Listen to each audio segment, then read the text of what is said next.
Okay guys, I'm back with my second video.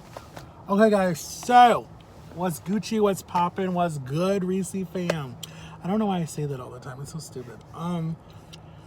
So we're in the car, or I'm in the car. We just left my Coumadin appointment. They pricked my finger right there. You can't really see it right there.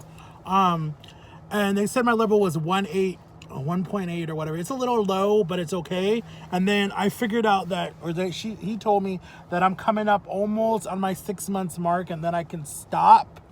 So I'm very excited for that because I'm so tired of getting pricked. You guys don't understand how much I'm tired of getting pricked with my finger. Like, I get it like at least sometimes twice a week, sometimes the same week. So now they gave me this little card, the Coumadin Clinic. This is my numbers. Can you guys see that? So on Wednesdays, I'm going to do 7.5. The rest of the days, it's 10, 10, 10, 10, 10. And this is how many little pills that I take.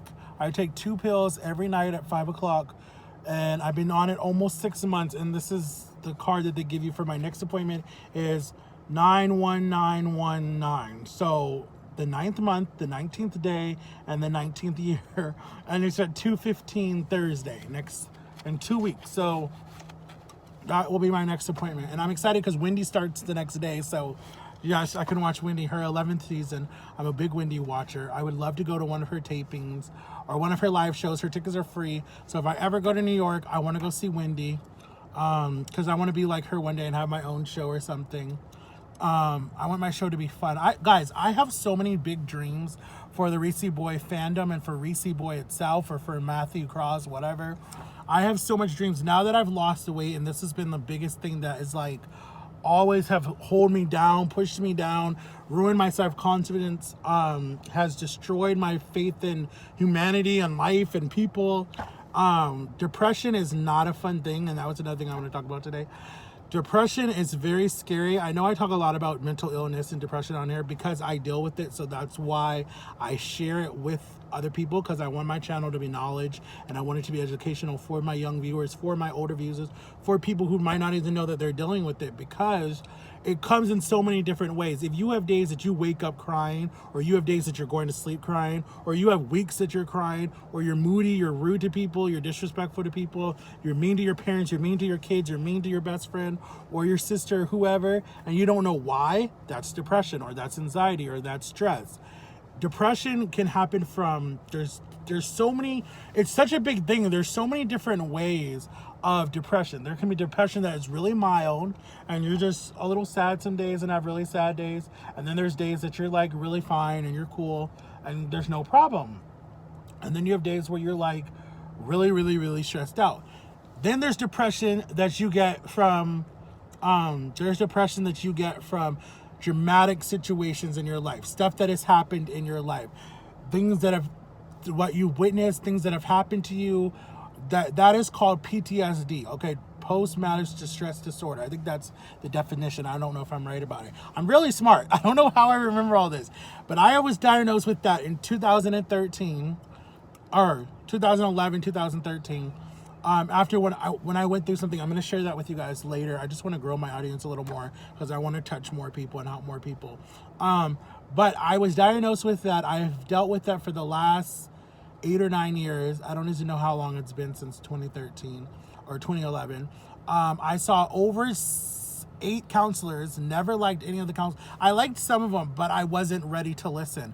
And then I went to hypnosis therapy, or whatever it's called, with this last counselor. Shout out to you, Mr. Bush, David Bush, I think it is, or something. He did hypnosis therapy, whatever it's called, on me, where they put these things on you and you put things on your fingers. And he helped me get through a lot of drama and stuff that I had in my life over the years. And he really like opened my doors and woke me up and helped me get over stuff that I had buried deep, deep, deep in my soul from my childhood, from things that have happened to me in my childhood. And I kind of was like, enough is enough. And he helped me. And ever since he helped me, like, I got over it. I was done. I was good. I was a happy person, different person. But I was still eating because I was still dealing with depression and anxiety. And then when I went to this this other counselor, or no, with him, he diagnosed me having a food disorder. I didn't know I had a food disorder. I didn't want to be titled with the food disorder. But when he diagnosed me with the food disorder, that really woke me up and said, wow, I have a food disorder.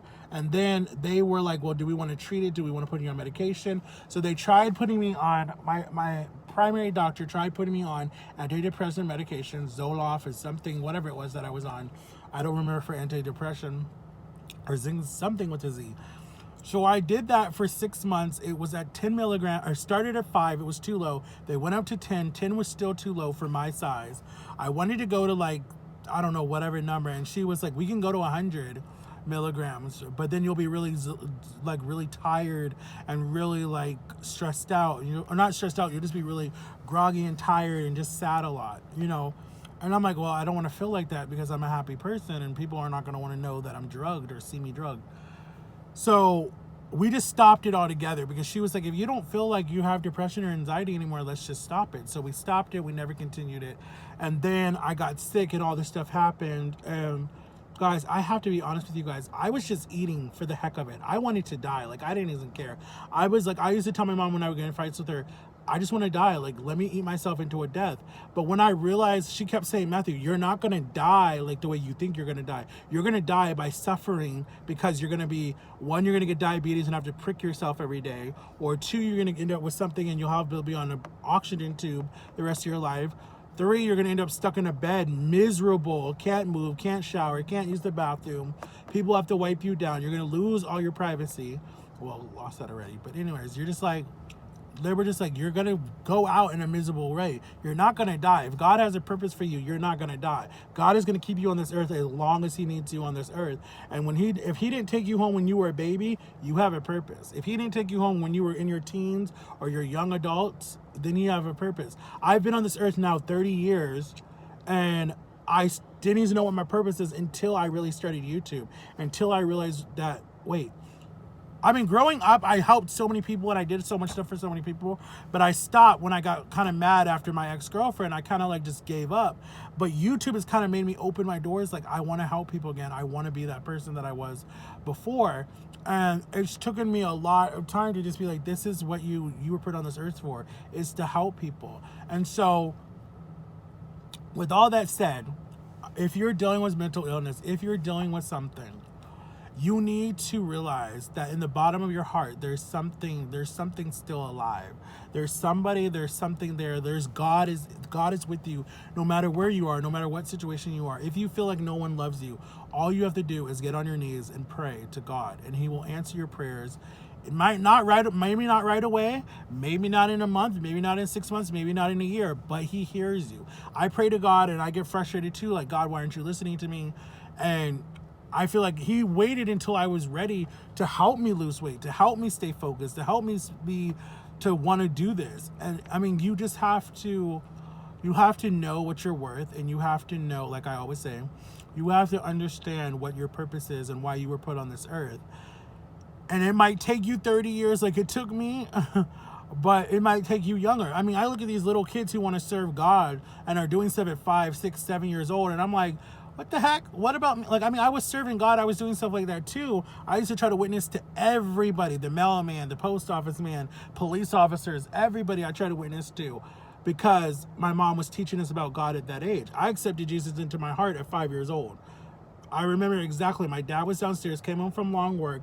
I asked my dad what this was, and he said, Matthew, do you want to accept Jesus Christ into your heart? And I said, yes. And he did it. He helped me accept Jesus into my heart. I repeated everything he said. Like the pastors always say when you leave church, right before church is over, like they say on TV, all the things. Do you want to receive Jesus Christ into your heart? Do you believe that he died for your sins? All of that. They say all of that all the time, and it's true. I believe that Jesus died for my sins. I believe that I'm covered in the blood of the Lamb. I believe that Jesus is my Savior, and I believe that Jesus is my Father, and I believe that Jesus is who is keeping me alive. I could have been dead. I grew up in the hospital. I was born to a drug addict mother well, she wasn't drug addict, but she was just young. Let me say that, because I don't want to diss her.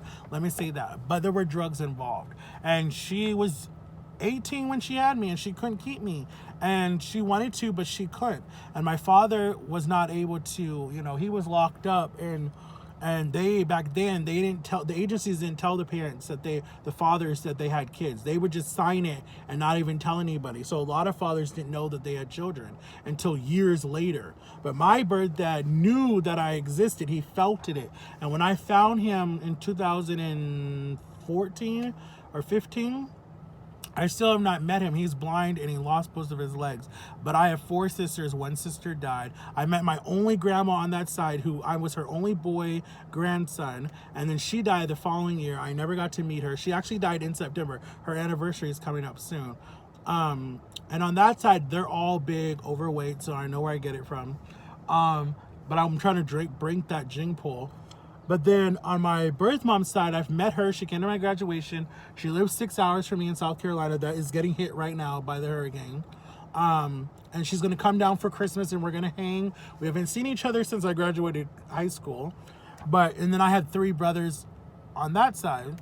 And they're all happy, and they're in their lives, and they're doing their own things.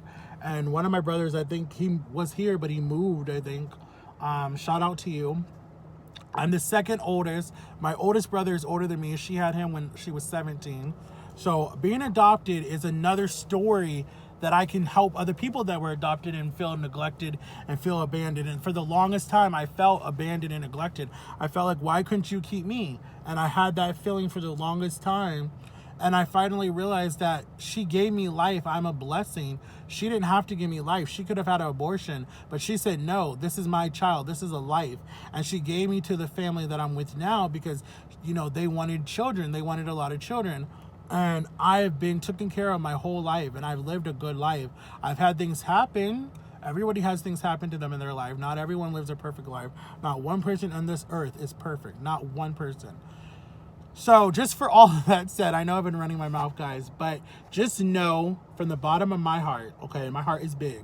My heart is really big. I am here for you guys. If you can meet any of the children that I've helped raise, been there for, taken care of, have been a shoulder to cry on, someone to listen to, they will tell you that I am the honest person you meet. I'm the trustworthy person. I'm not trying to sound cocky, but I just want people to realize, because I see a lot of people in YouTube videos that they're really sad and they feel like they have nobody. And I'm just wanting you guys to know I'm here for you guys, no matter what time of day is, no matter what you guys want answered or questions or whatever. I'm here for you guys.